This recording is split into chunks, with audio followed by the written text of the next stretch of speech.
नमस्कार, KP news के bulletin में आपका स्वागत है। मैं हूं अश्विनी आपके साथ। चलिए शुरू करते हैं आज की खबरों का सिलसिला। उससे पहले एक नजर आज के मुख्य समाचारों पर। गांधीगंज बैंक की स्वर्ण जयंती 27 अक्टूबर को उद्घाटन केंद्रीय सहकारिता मंत्री कृष्णलाल गुर्जर करेंगे। नवंबर को face off Bidar 2024 beauty pigeon season 2। केंद्रीय मंत्री प्रहलाद जोशी के रिश्तेदारों पर पूर्व विधायक को लोकसभा सीट दिलाने के लिए धोखा देने का मामला दर्ज।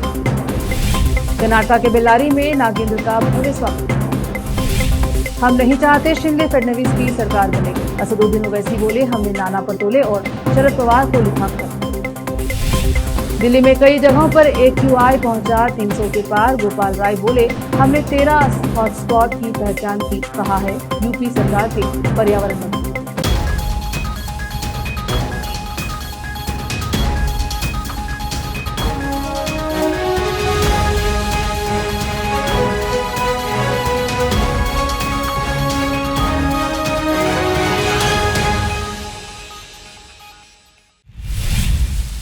समाचारों का सिलसिला शुरू करते हुए देखते हैं समाचार विस्तार से। पहले समाचार स्थानीय। Gandhiganj cooperative bank limited Bidar की स्थापना के 50 वर्ष पूरे होने के इस शुभ अवसर पर 27 अक्टूबर को शहर के सिंदोल कल्याण मंडप में स्वर्ण जयंती समारोह कार्यक्रम का आयोजन किया जा रहा है। कार्यक्रम का आयोजन नदोजा परम पूज्य श्री डॉक्टर बसवलिंग पट्टादेवरू की दिव्य उपस्थिति में पूज्य सदगुरु श्री डॉक्टर शिव कुमार महास्वामी की दिव्य उपस्थिति में किया जा रहा है। इस कार्यक्रम का उद्घाटन भारत सरकार के माननीय केंद्र सहकारिता राज्य मंत्री श्री कृष्ण पाल गुर्जर द्वारा किया जाएगा। बैंक के अध्यक्ष विजय कुमार पाटिल ने कहा, वह आज संवाददाता सम्मेलन को संबोधित कर रहे थे। उन्होंने कहा कि सुवर्ण सहकार स्मारक पुस्तक का विमोचन कर्नाटक सरकार के राज्य सहकारिता मंत्री केएन राजन्ना द्वारा किया जाएगा। उन्होंने कहा कि स्वर्ण जयंती विशेष जमा योजना कर्नाटक सरकार के संसदीय और कानून मंत्री श्री HK पाटिल द्वारा जारी की जाएगी। बीदर जिला प्रभारी मंत्री ईश्वर खंड्रे, मंत्री रहीम खान, जिले के सांसद सागर खंड्रे, DCC बैंक बीदर के अध्यक्ष अमर कुमार खंड्रे, मांजरा महिला बैंक बीदर और कर्नाटक राज्य सहकारी महिला महामंडल की अध्यक्ष श्रीमती शकुंतला प्रमुख बिलदाड़े अतिथि के रूप में भाग लेंगे और बीदर जिले के सभी विधान परिषद सदस्य और पूर्व मंत्री भी भाग लेंगे। कैमरामैन पपुराज का कवरेज। बरुव 27ನೇ ತಾರೀಕು ರವಿವಾರ 27/10/2024 ನಮ್ಮ ಬ್ಯಾಂಕಿನ 50ನೇ ಏನು 50 ವರ್ಷ ಮುಗಿದಿದೆ ಸ್ವರ್ಣ ಮಹೋತ್ಸವ ಕಾರ್ಯಕ್ರಮವನ್ನು ನಾವು ಮಾಡ್ತಾ ಇದ್ದೀವಿ। ನಮ್ಮ ಬ್ಯಾಂಕು 50 ವರ್ಷ ಮುಗಿಸ್ತಾ ಇದೆ। ಒಂದು ಒಳ್ಳೆ ಪ್ರಗತಿ ಪರದಲ್ಲಿ ನಡೆದು ಬಂದು ಇಲ್ಲಿವರೆಗೆ ಏನು ನಮ್ಮ ಬೀದರ್ ಜಿಲ್ಲೆಯ ಎಲ್ಲ ವರ್ಗದವರಿಗೆ ದೊಡ್ಡವರು ಸಣ್ಣವರು ಯಾವುದೇ ಬಲಹೀನರಿಗೆ ನಾವು ಬಹಳಷ್ಟು ಸಹಕಾರ ಮಾಡಿ ನಮ್ಮ ಬ್ಯಾಂಕು ಅವರಿಗೆ ಒಂದು ಒಳ್ಳೆ ಸ್ಥಾನಕ್ಕೆ ಬರೋಂಥ ಸಹಾಯ ಮಾಡಿದೆ ಅಂತ ತಮ್ಮಲ್ಲಿ ಹೇಳ್ತೀನಿ। ಅದೇ ರೀತಿ ನಾವು ಬರುವ 27ನೇ ತಾರೀಕಿಗೆ ಸಿಂದೋಲ್ ಕಲ್ಯಾಣ ಮಂಟಪದಲ್ಲಿ ನಾವು ನಮ್ಮ ಸ್ವರ್ಣ ಮಹೋತ್ಸವವನ್ನು ಕಾರ್ಯಕ್ರಮ ಆಯೋಜನೆ ಮಾಡಿದ್ದೇವೆ। ಪರಮ ಪೂಜ್ಯ ಶ್ರೀ ನಾಡೋಜ ಪರಮ ಪೂಜ್ಯ ಶ್ರೀ ಬಸವಲಿಂಗ ಪಟ್ಟದೇವರು ದಿವ್ಯ ಸಾನ್ನಿಧ್ಯವನ್ನು ವಹಿಸ್ತಾ ಇದ್ದಾರೆ ಆ ಕಾರ್ಯಕ್ರಮದು। ಅದೇ ರೀತಿ ಸದ್ಗುರು ಶ್ರೀ ಡಾಕ್ಟರ್ ಶಿವಕುಮಾರ್ ಮಹಾಸ್ವಾಮಿಗಳು ದಿವ್ಯ ಸಮ್ಮುಖದಲ್ಲಿ ಕಾರ್ಯಕ್ರಮವನ್ನು ಆಯೋಜಿಸಲಾಗ್ತಾ ಇದೆ। ಅದೇ ರೀತಿಯಾಗಿ ಕಾರ್ಯಕ್ರಮದ ನಮ್ಮ ಕೇಂದ್ರದ ಮಂತ್ರಿಗಳಾದ ಶ್ರೀ ಕೃಷ್ಣಪಾಲ್ ಗುರ್ಜರ್ ಮಾನ್ಯ ರಾಜ್ಯ ದರ್ಜೆಯ ಕೇಂದ್ರ ಸಹಕಾರ ಸಚಿವರು ಕೂಡ ಆ ಕಾರ್ಯಕ್ರಮಕ್ಕೆ ಆಗಮಿಸ್ತಾ ಇದ್ದಾರೆ। ಇವರು ಉದ್ಘಾಟಕರಾಗಿ ಅವರು ಬರ್ತಾ ಇದ್ದಾರೆ। ಅದೇ ರೀತಿಯಾಗಿ ಸುವರ್ಣ ಸಹಕಾರ ಸ್ಮರಣ ಸಂಚಿಕೆ ಪುಸ್ತಕವನ್ನು KN ರಾಜಣ್ಣ ನಮ್ಮ ಮಾನ್ಯ ಸಹಕಾರ ಸಚಿವರು ಕರ್ನಾಟಕ ಸರ್ಕಾರದ ಬಿಡುಗಡೆ ಮಾಡ್ತಾ ಇದ್ದಾರೆ। ಅದೇ ರೀತಿ ಸ್ವರ್ಣ ಮಹೋತ್ಸವದ ವಿಶೇಷ ಠೇವಣಿ ಯೋಜನೆಯನ್ನು ಕರ್ನಾಟಕ ಸರ್ಕಾರದ ಸಂಸದೀಯ ಮತ್ತು ಕಾನೂನು ಸಚಿವರಾದ ಶ್ರೀ HK ಪಾಟೀಲ್ ಅವರು ಬಿಡುಗಡೆ ಮಾಡ್ತಾ ಇದ್ದಾರೆ। ಅದೇ ರೀತಿಯಾಗಿ ಮುಖ್ಯ ಅತಿಥಿಗಳಾಗಿ ಬೀದರ್ ಜಿಲ್ಲೆಯ ಉಸ್ತುವಾರಿ ಸಚಿವರಾದ ಶ್ರೀ ಈಶ್ವರ್ B ಖಂಡ್ರೆಜಿ ಸಚಿವರು ಹಾಗೂ ರಹೀಮ್ ಖಾನ್ ಜಿಲ್ಲೆಯ ಸಂಸದರಾದ ಶ್ರೀ ಸಾಗರ್ ಖಂಡ್ರೆ ಅವರು, ಅದೇ ರೀತಿಯಾಗಿ DCC ಬ್ಯಾಂಕಿನ ಅಧ್ಯಕ್ಷ बीदर शहर के सपना कन्वेंशन हॉल में 9 नवंबर को face off Bidar 2024 beauty peasant season 2 का आयोजन आज इवेंट्स द्वारा किया जा रहा है। इस संबंध में आज एक कार्यक्रम का आयोजन किया गया, जिसमें कार्यक्रम का पोस्टर रिलीज किया गया है। इस अवसर पर आयोजक कर्ता रोशनी मालगे सहित अन्य उपस्थित रहे। कैमरामैन पपुराज का coverage. Event face off Bidar 2023 last time ಮಾಡಿದ್ವಿ. ಸೊ ಇವರೆಲ್ಲ ನಮ್ಮದು ಸೀಸನ್ 1 ಎಲ್ಲರೂ ವಿನ್ ಆಗಿದ್ದವರು. ಮಿಸ್ಸೆಸ್ಸು ಟೀನಲ್ಲಿ ಯಾರ್ಯಾರು ವಿನ್ ಆಗಿದ್ದಾರೆ ಅವರಿದ್ದಾರೆ. ಸೊ ನಾವು ಲಾಸ್ಟ್ ಟೈಮು ನೋಡಬೇಕಾದ್ರೆ RJ event face of Bidar season 1 Sapna ಮಲ್ಟಿಪ್ಲೆಕ್ಸಲ್ಲಿ ಮಾಡಿದ್ವಿ. ಅದೇ ರೀತಿಯಿಂದ ಇವಾಗಲೂ ಸೀಸನ್ 1 ತುಂಬ ಚೆನ್ನಾಗಾಗಿದೆ. ಸೊ ಸೀಸನ್ 2 ಮಾಡಬೇಕು ಅಂತ ನಾವು ಪ್ರಯತ್ನ ಮಾಡಿ ಇವಾಗ 2024 ಫೇಸ್ ಆಫ್ ಬೀದರ್ ಸೀಸನ್ 2 ಇವಾಗ ಮಾಡ್ತಾ ಇದ್ದೀವಿ. 9 ಡೇಟ್ ನವೆಂಬರ್ 9ನೇ ತಾರೀಕಿದೆ, ಸಾಯಂಕಾಲ 5 ಗಂಟೆಯಿಂದ 10 ಗಂಟೆವರೆಗೂ. ಸೊ ಯಾರ್ಯಾರು ಇಂಟ್ರೆಸ್ಟೆಡ್ ಇದ್ದೀರಾ ಕ್ಯಾಂಡಿಡೇಟ್ಸ್ ಅವ್ರು ರಿಜಿಸ್ಟ್ರೇಷನ್ ಮಾಡಿಸ್ಬೋದು. ಮತ್ತು ಇದರಲ್ಲಿ ಕ್ಯಾಟಗಿರಿ ಬಂದುಬಿಟ್ಟು ಕಿಡ್ಸು, ಟೀನು, ಮಿಸ್ಸೆಸ್ಸು, ಚಿಕ್ಕ ಮಕ್ಕಳು ಹಿಡ್ಕೊಂಡು ಮದುವೆ ಆಗಿನವರು ಎಲ್ಲರೂ ಮಾಡ್ಬೋದು. ಯಾಕಂದರೆ ಕಪಲ್ಸ್ ಶೋ ಲಾಸ್ಟ್ ಟೈಮ್ ಇರಲಿಲ್ಲ ನಮ್ಮ ಹತ್ರ, ಮತ್ತು ಹುಡುಗರಿಗೆ ಅವಕಾಶ ಇರಲಿಲ್ಲ. ಚಿಕ್ಕ ಮಕ್ಕಳಲ್ಲಿ ಹುಡುಗರಿಗೆ ಅವಕಾಶ ಇತ್ತು. ಈ ಸಾರಿ ಹುಡುಗರಿಗೂ ಇಟ್ಟಿದ್ದೀವಿ, ಕಪಲ್ಸ್ಗೂ ಇಟ್ಟಿದ್ದೀವಿ, ಎಲ್ಲ ಕ್ಯಾಟಗರಿಯವ್ರಿಗೂ ಇದೆ. ಸೊ ಎಲ್ಲರೂ ಬಂದುಬಿಟ್ಟು ಇದು ಒಂದು ಅವಕಾಶವನ್ನು ಅವರು ನೋಡಿ ಯಾವ ರೀತಿ ನಾವು ಮಾಡ್ತೀವಿ ಅಂತ ನೋಡಿಬಿಟ್ಟು ನೀವು ಪಾರ್ಟಿಸಿಪೇಟ್ ಮಾಡ್ಬೋದು. ಸೊ ರಿಜಿಸ್ಟ್ರೇಷನ್ ಯಾರ್ಯಾರಿಗೆ ಇಂಟ್ರೆಸ್ಟ್ ಇದೆ ಅವ್ರು ರಿಜಿಸ್ಟ್ರೇಷನ್ ಮಾಡಿ, ಯಾರ್ಯಾರಿಗೆ ಇಂಟ್ರೆಸ್ಟ್ ಇಲ್ಲ ಅವ್ರು ಬಂದುಬಿಟ್ಟು ನಮ್ಮದು ಶೋ ನೋಡ್ಬೋದು ನೀವು ಮತ್ತು ನೀವೇನಾದರೂ ರಿಜಿಸ್ಟ್ರೇಷನ್ ಮಾಡಬೇಕಾದ್ರೆ ಕಾಂಟ್ಯಾಕ್ಟ್ ಮಾಡಬೇಕು 8088166277 ನಂಬರ್ ಮೇಲೆ. ಮತ್ತು ಇದರಲ್ಲಿ ನಾವು ಇದರಲ್ಲಿ ಏನೇನು ಬೆನಿಫಿಟ್ಸ್ ಕೊಡ್ತೀವಿ ಅಂತ ಅಂದರೆ, ನಮ್ಮದು ಟೀಮ್ ಬಂದುಬಿಟ್ಟು ಬ್ಯಾಂಗ್ಳೂರು ಟೀಮ್ ಇದೆ. ಸೊ ನಿಮಗೆ ಮೇಕ್ ಓವರು ಮತ್ತು ಗ್ರೂಮರು, ಕೊರಿಯೋಗ್ರಾಫರು ಎಲ್ಲ ಬ್ಯಾಂಗ್ಳೂರು ಟೀಮ್ ಅವರೇ ಬರ್ತಾರೆ. ಅವರೇ ನಿಮಗೆ ಯಾವ ರೀತಿಯಿಂದ ಹೇಳಬೇಕು, ಯಾವ ರೀತಿಯಿಂದ ನಡಿಬೇಕು ಪ್ರತಿಯೊಂದು ಅವರೇ ತಿಳಿಸ್ತಾರೆ ನಿಮಗೆ ಯಾವ ರೀತಿಯಿಂದ ಮಾಡಬೇಕು ಅಂತ. ಸೊ ನೀವು ಬಂದು ಈ ಒಂದು ಅವಕಾಶವನ್ನು ಬಳಸ್ಕೊಳ್ಬೇಕಂತ ನಾನು ಕೇಳ್ಕೊಳ್ತೀನಿ. So hello everyone, this is Neha Shravan. मैं ना फेस ऑफ बीदर सीज़न 1 की विनर हूँ. आप देख सकते हो लास्ट ईयर का इवेंट इतना सक्सेसफुल रहा. ये बहुत अच्छा अपॉर्चुनिटी है लड़कियों के लिए, स्पेशली हमारे रोशनी दी. ये सब तो इवेंट्स बेंगलुरु में चलते रहते हैं. सो बीदर में सभी लोग उनको बोल रहे थे कि हमें भी चाहिए ऐसा बीदर में कुछ शो बोले, तो वो सीज़न 1 करे थे ऑलरेडी एंड सभी लोगों के लिए अभी सीज़न 2 भी लाए हैं. सो मैं चाहती हूँ कि मेरी तरह सारे लड़कियाँ आके पार्टिसिपेट करें और विन हो जाए. Thank you. रोकते हैं समाचारों का सिलसिला, लेते हैं छोटा सा break. Noor education trust Bidar की ओर से चलाए जाने वाला Noor MEd and BEd college Bidar, recognized by NCTE Delhi and affiliated to Bidar University Bidar. Admission are open for the academic year 2024-25. विशेषज्ञ और सक्षम शिक्षकों द्वारा शिक्षा प्राप्त करने के लिए नूर एमएड एंड बीएड कॉलेज में दाखिला लें और शांत वातावरण में शिक्षा प्राप्त करें. बीदर शहर में बेहतर शिक्षा का एकमात्र केंद्र Noor MEd and BEd college, Shahpur gate, Bidar.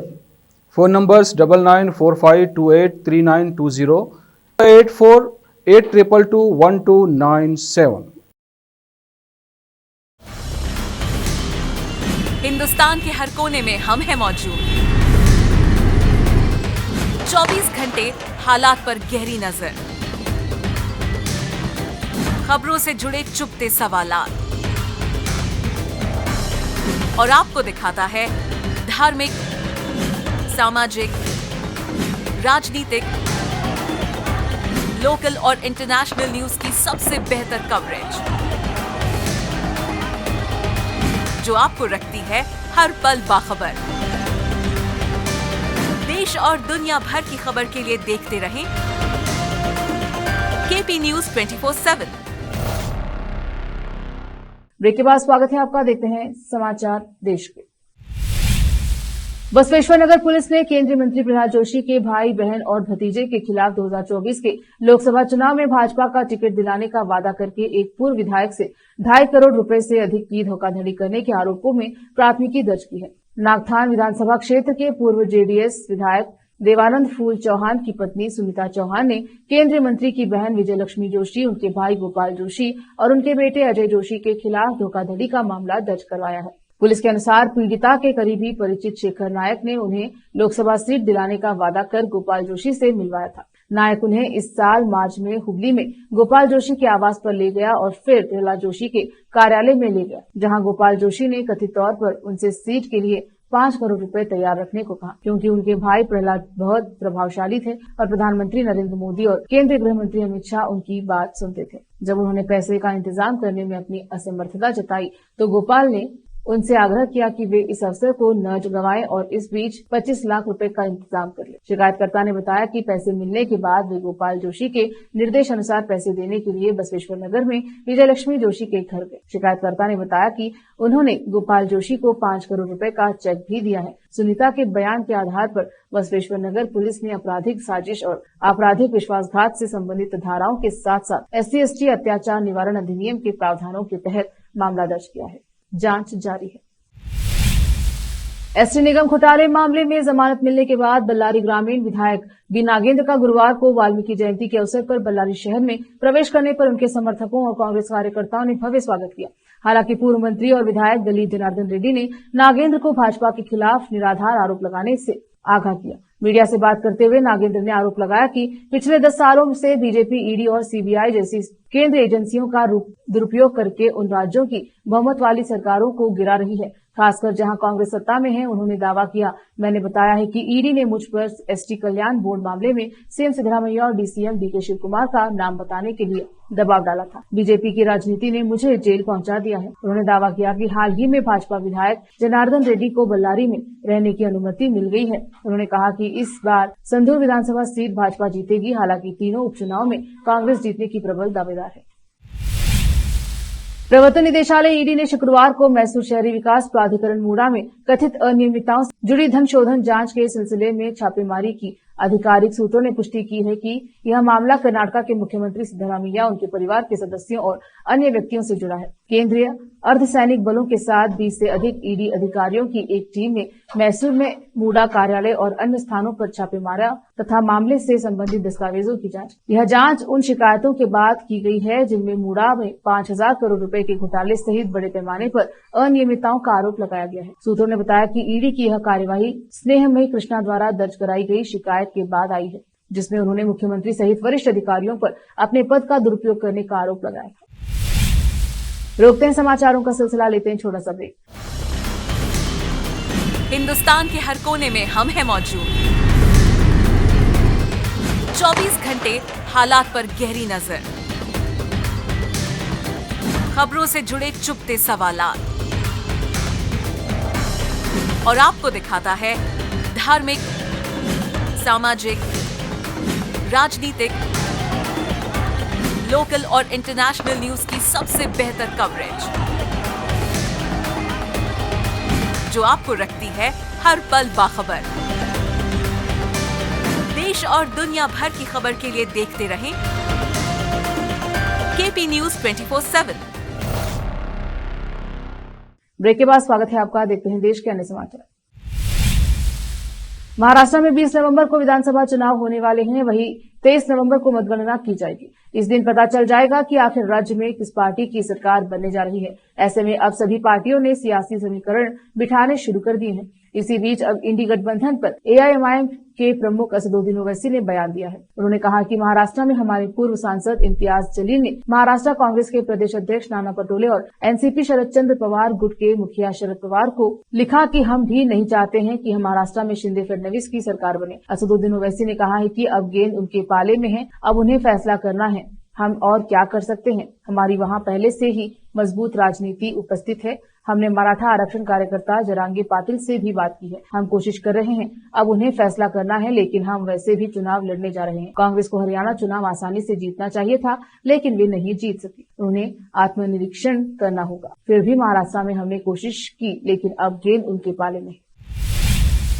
Delhi एक बार फिर से वायु प्रदूषण की चपेट में आ चुका है। AQI कई स्थानों पर 300 के पार जा चुका है। इसी बीच दिल्ली के पर्यावरण मंत्री गोपाल राय ने आज प्रेस कॉन्फ्रेंस की। इस दौरान उन्होंने कहा कि दिल्ली में ओवरऑल देखें तो AQI खराब श्रेणी के स्तर पर पहुंच चुका है। दिल्ली में 13 हॉटस्पॉट है जहां AQI 300 के पार। सबसे ज्यादा AQI वजीरपुर में 381 दर्ज किया गया है। अब तक सबसे ज्यादा AQI आनंद विहार में था। इसके बाद कल अधिकारियों को निर्देश दिया गया था और ऑपरेशन चलाया गया था कि क्या कारण है कि इन इलाकों में प्रदूषण ज्यादा है। उन्होंने कहा कि आज 13 हॉटस्पॉट को लेकर बैठक की गई है। अधिकारियों के साथ बैठक हुई। हर हॉटस्पॉट के लिए एक कमेटी बनी है। मेड के डीसी उसको हेड करेंगे। कोऑर्डिनेशन कमेटी के साथ एक इंजीनियर भी रहेगा। डीसी के साथ मिलकर सहयोग करेंगे। उन्होंने कहा कि आनंद विहार में प्रदूषण का जो स्तर है उसका कारण है वह सड़क टूटा है। आनंद विहार क्षेत्र में डीजल की बस बाहर आ रही है, वहां बड़ी संख्या में गाड़ियां खड़ी होती हैं, प्रदूषण का अहम कारण है। उन्होंने कहा कि अशोक विहार में ट्रैफिक ज्यादा है, उसकी वजह से प्रदूषण का स्तर बढ़ रहा है। द्वारका में कमेटी बनी है। विधानसभा चुनाव से पहले बिहार में यात्राओं की सियासत का दौर शुरू हो चुका है। पहले तेजस्वी यादव ने आरजेडी की संवाद यात्रा निकाली तो आज से केंद्रीय मंत्री गिरिराज सिंह हिंदू स्वाभिमान यात्रा पर निकल रहे हैं। सीमांचल से शुरू हो रही गिरिराज सिंह की इस यात्रा को लेकर विपक्षी दलों में हलचल तेज है। आरजेडी और कांग्रेस ने जहां गिरिराज के हिंदू स्वाभिमान यात्रा पर निशाना साधा है तो बीजेपी के सहयोग जेडीयू ने भी गिरिराज सिंह को नसीहत दी है। लेकिन हिमाचल में होने वाली यात्रा को लेकर सबसे बड़ा हमला पूर्णिया सांसद पप्पू यादव ने किया है। पप्पू यादव ने कहा है कि गिरिराज सिंह यात्रा करे, हमें इससे कोई आपत्ति नहीं है, लेकिन अमन और सौहार्द को बिगाड़ने की कोशिश हुई तो मेरे लाश पर से आपको गुजरना होगा। भागलपुर से शुरू होने वाली स्वाभिमान यात्रा का पहला चरण सीमांचल से होकर गुजरने वाला है, जिसका नेतृत्व स्वामी दीपांकर करेंगे। गिरिराज सिंह ने कहा है कि इस यात्रा में हिंदुओं को बांटोगे तो कटोगे का संदेश दिया जाएगा और जाति छोड़कर धर्म को मजबूत करने की अपील की जाएगी। यात्रा का पहला चरण भागलपुर से शुरू होकर कहां से गुजरेगा? 18 अक्टूबर भागलपुर, 19 अक्टूबर कटिहार, 20 अक्टूबर को पूर्णिया, 21 अक्टूबर को अररिया होते हुए 22 अक्टूबर को किशनगंज में समापन होगा। दिल्ली हाईकोर्ट ने भारतीय कुश्ती महासंघ के पूर्व प्रमुख ब्रजभूषण शरण सिंह की एक याचिका पर पुलिस और पहलवानों से जवाब मांगा है। इस याचिका पर ब्रजभूषण ने कई महिला पहलवानों द्वारा उनके खिलाफ दर्ज कराई गई प्राथमिकी को रद्द करने का अनुरोध भी किया। उनकी अर्जी पर जल्द सुनवाई करने का आग्रह किया। ब्रजभूषण ने 13 जनवरी 2025 को सूचीबद्ध मुख्य याचिका पर इस आधार पर पहले सुनवाई करने का अनुरोध किया है कि निचली अदालत में मामला अभियोजन साक्ष्य दायर करने के चरण में है। याचिका जब तक हाईकोर्ट के समक्ष आएगी तब तक अधिकतर गवाहों के बयान दर्ज किए जा चुके होंगे। जज मनोज कुमार ओहरी ने याचिका पर दिल्ली पुलिस और पहलवानों को नोटिस जारी किया, जिसमें सिंह ने हाई कोर्ट से यह भी आग्रह किया है कि निचली अदालत को उनकी लंबित याचिका के निपटारे तक आपराधिक मामले में आगे नहीं बढ़ने का निर्देश दिया जाएगा।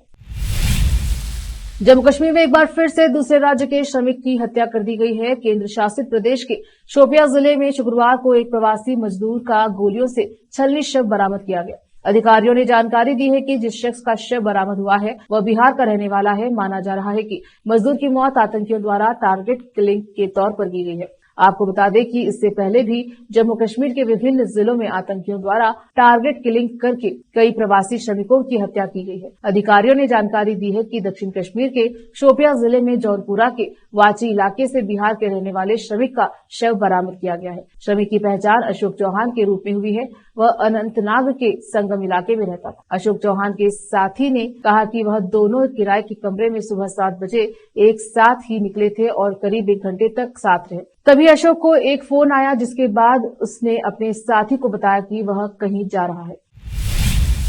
फिलहाल वक्त एक और छोटे से ब्रेक का, जल्द लौटेंगे ब्रेक के बाद।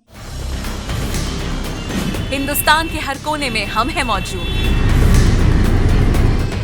24 घंटे हालात पर गहरी नजर, खबरों से जुड़े चुपते सवालात और आपको दिखाता है धार्मिक, सामाजिक, राजनीतिक, लोकल और इंटरनेशनल न्यूज की सबसे बेहतर कवरेज, जो आपको रखती है हर पल बाखबर। देश और दुनिया भर की खबर के लिए देखते रहें केपी न्यूज 24/7।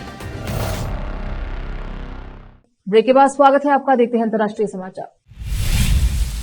रूस और यूक्रेन के बीच बीते 2 साल से ज्यादा समय से जंग जारी है। अब तक कोई भी देश इस जंग में निर्णायक बढ़त नहीं ले पाया है। एक और पश्चिम देश लगातार यूक्रेन को हथियारों की सप्लाई कर रहे हैं, तो वहीं अब रूस को भी जंग में बड़ी मदद मिल गई है। दक्षिण कोरिया की खुफिया एजेंसियों ने दावा किया है कि उधर कोरियाई तानाशाह किम जोंग उन ने यूक्रेन से जंग में रूस की मदद के लिए हजारों की संख्या में सैनिकों को भेजा है। बता दें कि कुछ ही दिनों पहले रूस के राष्ट्रपति व्लादिमीर पुतिन और किम जोंग की मुलाकात हुई थी और दोनों देशों ने कई बड़े समझौते किए थे। दक्षिण कोरियाई खुफिया एजेंसियों ने कहा है कि यूक्रेन से जंग में रूस की मदद के लिए उत्तर कोरिया ने 12,000 सैनिक भेजे हैं। दक्षिण कोरिया की योनहाप न्यूज एजेंसी ने शुक्रवार को इस बात की जानकारी दी। समाचार एजेंसी ने राष्ट्रीय खुफिया सेवा NIS के इनपुट के हवाले से बताया कि उत्तर कोरिया सैनिक रूस की सहायता के लिए पहले ही रवाना हो चुकी है। हालांकि NIS ने इस खबर को लेकर तत्काल पुष्टि नहीं की है।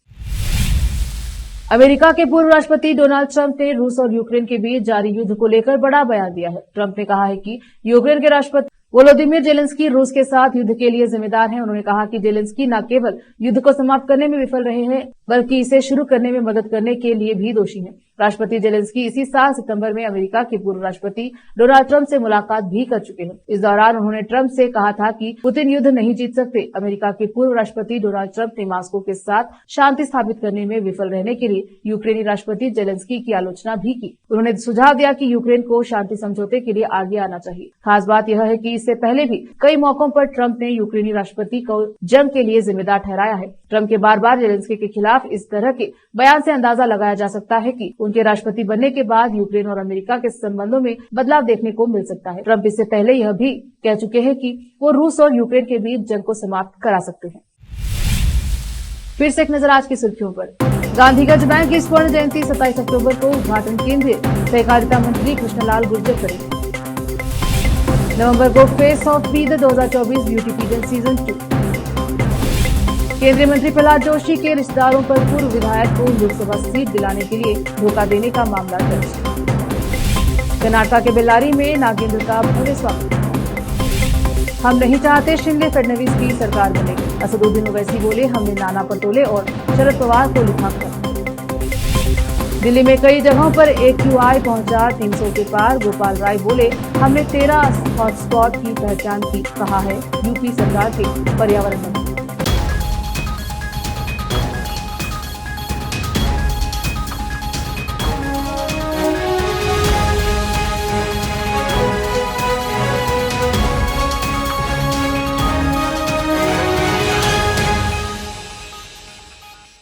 केपी न्यूज के बुलेटिन में अब तक के लिए इतना ही। देखते रहिए केपी न्यूज 24/7।